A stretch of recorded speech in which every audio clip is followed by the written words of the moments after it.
So hello everyone, এখন বাজে বিকেল 5:30 আর আমি রাকাকে নিয়ে এই জাস্ট একটু বাজারের দিকে এসেছিলাম। কালকে ওদের স্কুলে আছে জন্মাষ্টমী সেলিব্রেশন, এতদিন পর, অলমোস্ট 1 মাস পর মনে পড়েছে। তো একটা নীল ড্রেস আছে, একটা এরকম ক্রাউন মতো আছে, চুড়ি টুড়ি আছে, মালা টালা আছে, একটা বাঁশিও কিনেছিল কয়েকদিন আগে। তো একটা খালি ওই ময়ূরের পেখম কেনার আছে, তো দেখি পাই কিনা।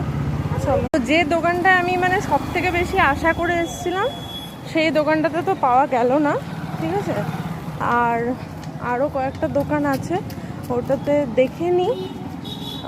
মানে রাধাও সেজে যেতে পারো আর কৃষ্ণও সেজে যেতে পারো, বাট রাখার ইচ্ছা যে কৃষ্ণ সাজবো, আমি কৃষ্ণ সাজবো।